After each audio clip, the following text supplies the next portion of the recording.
Hello and welcome to a Smurp video, and today we are looking at I hate the fact that it's got Transformers in front of it, but it's Beast Wars Transformers in my mind every time. And we are looking at issue 6. This is IDW, and on the front we got Nyx and what's his name? Damn it. New dude that they've created. Skuld, who has had barely any character development so far, because he's the bad guy, and that's what happens. I love these, the way that this looks, although this variant does seem to stop after this issue, which is a little bit disappointing.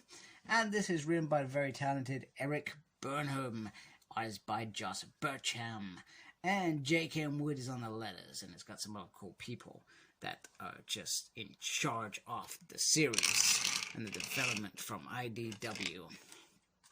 And then we have previously on Beast Wars. No, not X-Men. Remember that? You did that last time. It's embarrassing. You can't do that so many times. We got a roll call here of all the characters. I love roll calls. I'm a very fond believer that characters should be shown. And if this was an opening, I'd want to see, you know, all these characters getting their moment in glory. So we have a devious tarantulas hunting Rat Trap, and he talks about what they're going to do. They're going to take that raw energy and they're going to create a new world order to Cybertron. And he does like talking to himself, I've got to agree. And he gets to the point where he says, you know what? These guys may be cowards, but they're very good at science. I'm going to see what I can steal, what I can do. Meanwhile, Dinobot is kicking some Predacon butt so much that Cheetor is in love. Oh, he's really loving what Dinobot's doing so much that Scorponok gives him a slap and brings him back to reality. And that love story is going to change very soon, because he's going to see Black Arachnia coming in the next issue. Found out a bit early, by the way, but hey, it's probably everybody knows anyway, because spoilers are spoilers these days, and everybody knows what's happening long before they read anything.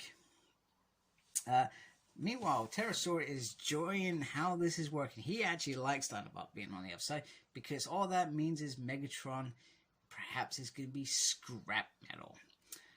So he is watching and waiting for it. But Nyx has a score to settle and wants to take him out of the game. Meanwhile, Tarantulas discovers the escape pods that have been jettisoned into space, and he also is plotting to, if I could get my hands on them, I could create an army, one that would take over Megatron. Now, this gives Rat Trap, who is sulking and watching it, while Tarantulas casually says, I'm talking to myself again. So he is on the level. Meanwhile, Megatron is also gloating a great deal that it gives Optimus Primal chance to fight back. However, Megatron says, you know what? We'll mention you in the records in my new empire, because he's that arrogant. That's what he does. He thinks, you know, he's mad, and it's brilliant. And this is what I loved about Megatron in the original. So Eric Reed captures these characters very well.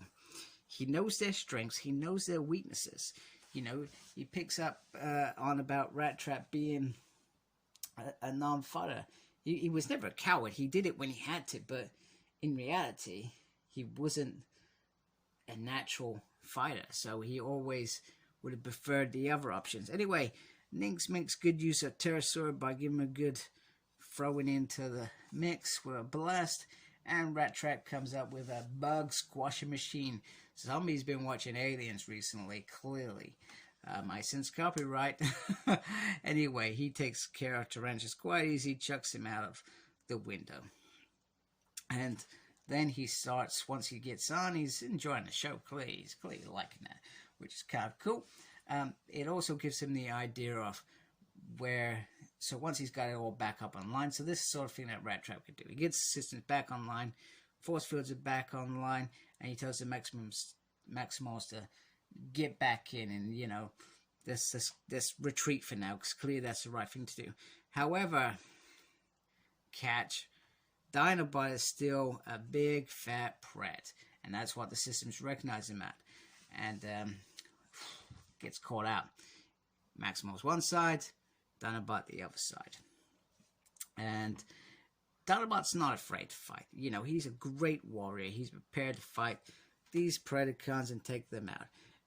But once again, arrogance seems to run in Predacons anyway, so once again, Dinobot gets over cocky, which I think he did a few times in the show as well. And Megatron, he says, so there's a few exchanges. One's about being surrounded, and then the other one says Dinobot says there's only 5 of them, and he says, perhaps you should count again.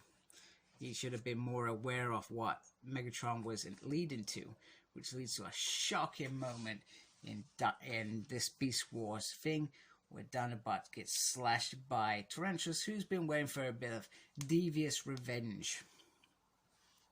From a tactical point of view, it's beautiful. So, there's some hardcore stuff going on, some damage going on. Nix is like, we gotta get out there. And Megatron's like, what have we got in terms of weapons? And he uses the turrets just a warning. And once again, Megatron goes out of his way to remind Optimus Primal, you're too nice. You can't win the war like this. He does it in a devious way, sort of, you know, you should have made more for your advantage, because you won't get this opportunity again, and I'll be victorious. In other words, you're too nice, you're not a warrior, and you're gonna lose. And then Optimus Prime is putting more into his training to be more aggressive, because Dinobot could have been killed, Nix could have been killed based on these decisions. And Primal's always been like that. He's not. He shoulders this responsibility completely. He takes on all of it inside of him, and that's what being a leader sometimes is you've got to bear that responsibility when things go wrong, and then you've got to pick it up and say, right, how do I resolve this next time? Dinobot wants out because he feels he's not the warrior he once was after this. Also, the CR chamber is slowly patching him up. I also love the fact that his sword has become like his walking stick. Now, I guess the only thing that bugged me was it's just this bit, because he's trying to get Dinobot to stay. He says the Dinobots were a fraction of the Autobots during the Great War. They were savage but courageous and fought bravely until their untimely disappearance. So maybe that's illuminated into something in the future. I don't know. They're a long-standing source of inspiration to maximal peacekeepers, and I see their qualities living on in you where you consider staying. So I was thinking about this, and I've been watching. I've actually got Transformers on in the background, because I'm rewatching G1, you know, because I haven't watched it for a long time, and I've got lots of figures. I thought, you know what, it'd be cool to watch these characters again, and for them to be the inspiration, I thought was bizarre. You know, it was me Grimlock, me King. You know, yes, they did go and fight for him, but more likely they were a royal pain in the Autobots' butt, and it always sort of backfired. You know, you remember when the meteor crashed, they were manipulated by Megatron and wanted to be leader. Whatever. Strongest, whatever.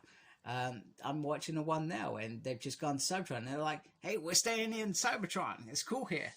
You know, we're going to leave you Autobots to your demise. So either Eric's a big fan of Dinobots, or I just thought it was strange. You know, there were other Autobots in that Great War, and I know we go to Optimus Prime every time, but even if they said Ultra Magnus, but he's used this because the Dinobots, because he's called Dinobot, it seems a bit, I don't know, I felt it was a bit lazy. Anyway, he says he can't fight like he used to. He said, I'll still be honored if you stay. He's like, I accept.